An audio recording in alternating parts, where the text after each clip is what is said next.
गुलाबी आंखें जो तेरी देखी, शराबी ये दिल। नमस्कार दोस्तों, आज हम बात करने जा रहे हैं 1970 में रिलीज हुई एक बेहद दिलचस्प और रहस्यमयी थ्रिलर फिल्म द ट्रेन की। इस फिल्म का निर्देशन किया था रविकांत नागाइच ने। मुख्य भूमिकाओं में है राजेश खन्ना जो एक ईमानदार पुलिस इंस्पेक्टर की भूमिका में है और नंदा जो उनकी प्रेमिका के किरदार में नजर आती है। तो चलिए शुरू करते हैं द ट्रेन का एक रोमांचक सफर। एम.बी. शेट्टी और योगी यानी मदनपुरी दोनों ही चलती ट्रेन में लूटपाट करने और लोगों को धोखा देने का काम करते हैं। मदनपुरी चालाकी से हीरालाल ज्वेलर्स से 1 लाख रुपए का हीरा खरीदता है और बदले में एक नकली चेक देता है। उस चेक पर थोड़ी ही देर में नाम मिट जाता है।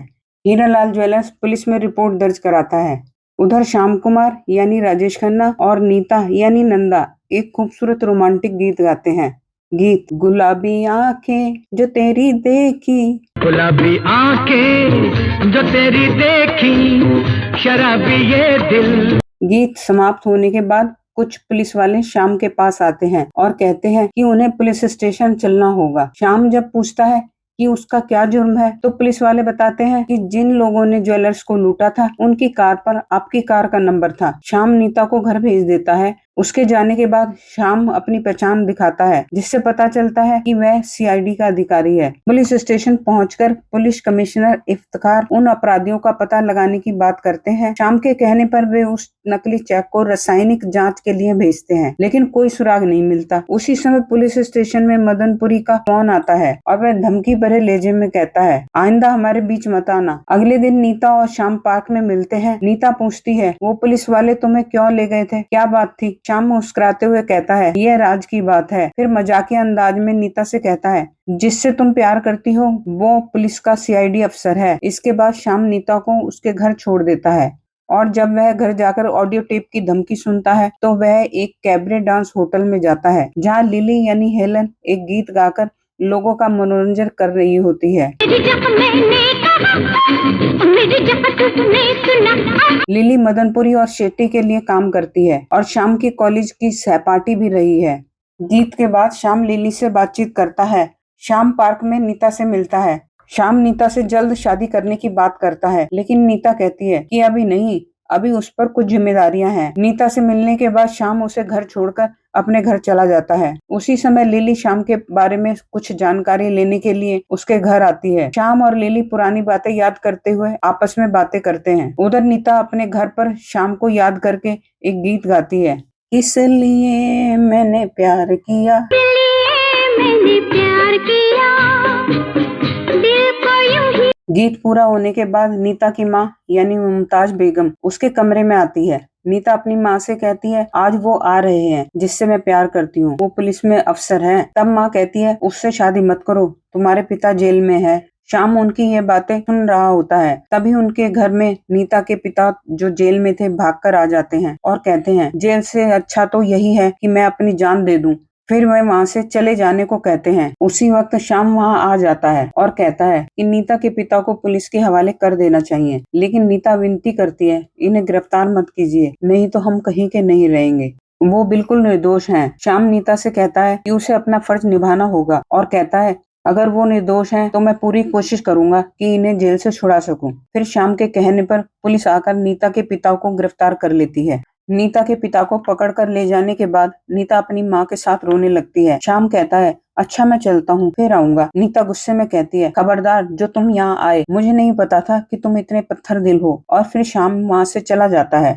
श्याम अपने पुलिस स्टेशन जाकर नीता के पिता के केस की पूरी फाइल की गहराई से जांच करता है। उधर लिली श्याम के घर आती है और उससे उसके बारे में जानने की कोशिश करती है और धीरे धीरे श्याम से मेल जोल बढ़ाने लगती है, लेकिन श्याम अब भी नीता को नहीं भूल पाया। एक दिन श्याम को नीता अचानक मिलती है लेकिन अब वह उससे बात नहीं करना चाहती। उधर मदनपुरी जो श्याम के पिता रामदेव का पुराना दोस्त था नीता के घर आता है और नीता की माँ से हालचाल पूछता है। वह कुछ पैसे देना चाहता है लेकिन नीता की माँ पैसे लेने से इनकार कर देती है।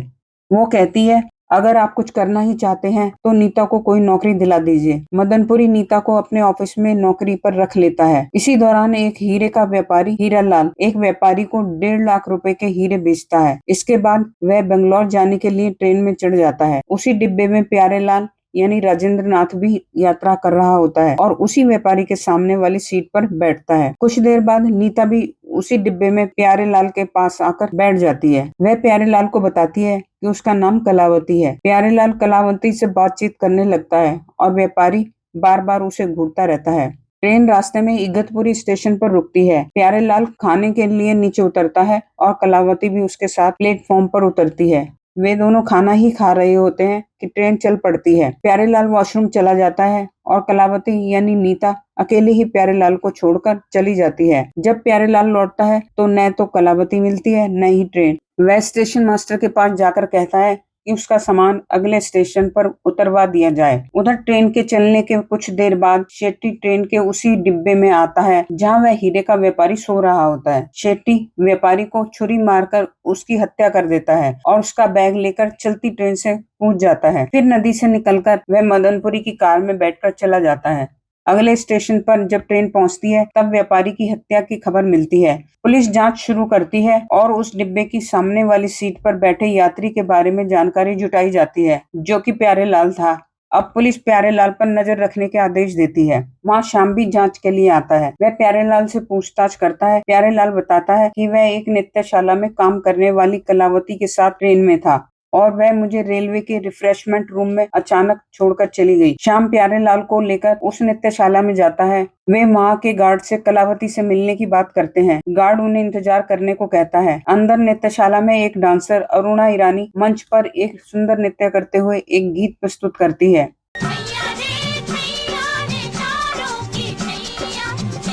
नृत्य के बाद जब वे अंदर जाकर कलावती यानी नीता से मिलने की कोशिश करते हैं तो वहां वह नहीं मिलती। शाम के चले जाने के बाद प्यारेलाल कलावती को एक होटल में जाते हुए देखता है। वह तुरंत शाम को फोन करके बुलाता है। जब दोनों कलावती के होटल के कमरे में पहुंचते हैं तो वह वहां से जा चुकी होती है। होटल के मालिक से पता चलता है कि वह कोलकाता जाने के लिए रेलवे स्टेशन गई है। दोनों स्टेशन पहुंचते हैं लेकिन ट्रेन जा चुकी होती है। फिर शाम प्यारेलाल को लेकर अपनी गाड़ी से इगतपुरी स्टेशन जाता है। वहाँ कलावती उन्हें देखकर स्टेशन की दूसरी तरफ से निकल जाती है और दोनों उसे नहीं पकड़ पाते। शाम और प्यारेलाल वापस बॉम्बे आकर एक होटल में रुकते हैं। शाम प्यारेलाल को छोड़कर होटल में जाता है जहां उसकी नीता से मुलाकात होती है। शाम नीता से बात करना चाहता है लेकिन वह बात करने से मना कर देती है। शाम कहता है सारे सबूत तुम्हारे पिता के खिलाफ हैं। नीता जवाब देती है मेरे पिता निर्दोष हैं। जब खून हुआ था तब मेरे पिता ने चाकू निकाला और चिल्लाने लगे जिससे पुलिस ने उन्हें ही हत्यारा समझ लिया। असली हत्यारा हत्या करके वहाँ रुकता नहीं बल्कि भाग जाता है। फिर शाम को होटल में लिली मिलती है। लिली शाम को रात के एक प्रोग्राम में आने का निमंत्रण देती है। कार्यक्रम में शाम और प्यारेलाल पहुँचते हैं जहाँ लिली एक गाना गाती है। मैंने दिल अभी दिया नहीं, मैं अभी क्या जानूं, मैंने दिल अभी। उसी समय जब प्यारेलाल अपने होटल के कमरे में जाता है तो शेट्टी उसे धमकी देता है अगर तू कलावती यानी गीता को पहचानने की कोशिश करेगा तो तुझे जान से मार देंगे। साथ ही उसे शहर छोड़ने की चेतावनी देता है। कुछ देर बाद शाम आता है और प्यारेलाल से उसकी उदासी का कारण पूछता है। प्यारेलाल सारी बात शाम को बता देता है। अगले दिन शेट्टी और मदनपुरी प्यारेलाल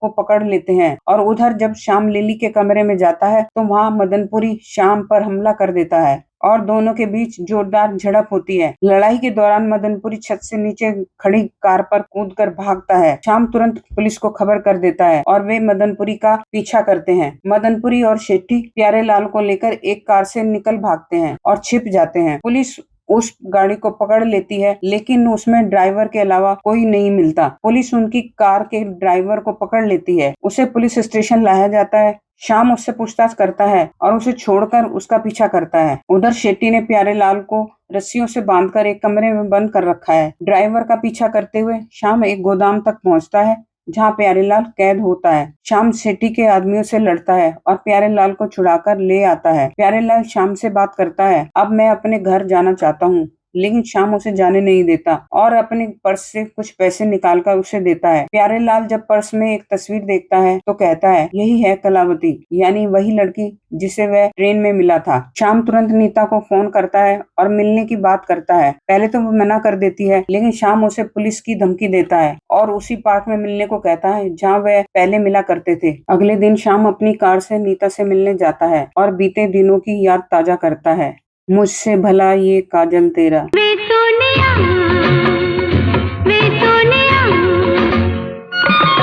श्याम ठीक समय पर उस पार्क में पहुंचता है जहां नीता पहले से उसका इंतजार कर रही होती है। श्याम सीधे सवाल करता है, उस ट्रेन वाले मर्डर के बारे में बताओ जिसमें तुमने अपना नाम बदलकर गीता रख लिया था।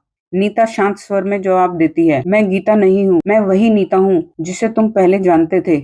लेकिन श्याम को उस पर विश्वास नहीं होता। तभी अचानक शेट्टी के आदमी वहां पहुंच जाते हैं और श्याम पर हमला कर देते हैं। वे श्याम से जमकर मारपीट करते हैं और फिर उसके हाथ बांधकर जबरन कार में बिठा लेते हैं। कार में श्याम को धमकी दी जाती है, अगर ज्यादा टांग अड़ाई तो जान से जाएगा। कुछ दूर जाने के बाद वे चलती कार से श्याम को नीचे फेंक देते हैं। श्याम पुलिस स्टेशन पर कहता है कि जो भी हादसे हुए हैं उनका संबंध हीरे की बिक्री से है। वह इस मामले की तहकीकात के लिए प्यारेलाल को भेष बदलकर हीरालाल ज्वेलर्स के पास भेजता है। हीरा बेचने के बाद प्यारेलाल ट्रेन में सवार होता है। ट्रेन में श्याम भी भेष बदलकर उसकी सामने वाली सीट पर बैठ जाता है। तभी गीता ट्रेन में आती है और श्याम से बातचीत करती है। जैसे ही इगतपुर रेलवे स्टेशन आता है, गीता कुछ खाने के लिए श्याम के साथ ट्रेन से उतरकर रेलवे के रिफ्रेशमेंट रूम में जाती है। खाना खाने के बाद जब श्याम वॉशरूम जाता है तो गीता वहाँ से भाग जाती है। श्याम तुरंत उसका पीछा करता है और उसे पकड़ लेता है। श्याम उसे नीता समझता है। तभी मदनपुरी श्याम पर रिवॉल्वर से गोली चलाता है। गोली नीता को लग जाती है। श्याम तुरंत जवाबी कार्रवाई में मदनपुरी पर गोली चलाता है और वह मारा जाता है। तभी वहाँ असली नीता आ जाती है। श्याम उसे देखकर चौंक जाता है। वह उस लड़की से पूछता है कि वह कौन है। तब वह अपना नकाब हटा देती है। वह लिली होती है जो नीता का भेष बदलकर यह काम कर रही थी। अब श्याम और नीता की गलतफहमियां दूर हो जाती हैं। तभी मदनपुरी का बॉस श्याम पर गोली चलाता है और श्याम उसका पीछा करता है और काफी देर तक संघर्ष करने के बाद उसे गोली मार देता है। जब श्याम उससे उसकी सच्चाई पूछता है तो वह अपना गुनाह कबूल कर लेता है और कहता है, नीता के पिता का खून मैंने किया था, जिसकी सजा मेरे भाई रामदेव भुगत रहा है। श्याम उसे सबूत के तौर पर ले जाता है। नीता के पिता की बेगुनाही साबित हो जाती है और उन्हें जेल से रिहा कर दिया जाता है। नीता की मां भावुक होकर नीता का हाथ श्याम के हाथ में सौंप देती है। श्याम और नीता एक दूसरे को देखकर मुस्कुराते हैं। सब कुछ सामान्य हो जाता है। अन्याय पर न्याय की जीत होती है। गुलाबी आंखें जो तेरी देखी, शराबी ये दिल। और इसी के साथ खत्म होती है ये रोमांच, रहस्य और भावना से भरी कहानी। अगर आपको ये वीडियो पसंद आया हो तो इसे लाइक करें, दोस्तों के साथ शेयर करें और अगर आप चैनल पर नए हैं तो सब्सक्राइब करना बिल्कुल न भूलें। आपके प्यार और सहयोग के लिए दिल से धन्यवाद। फिर मिलेंगे एक और नई कहानी के साथ। धन्यवाद।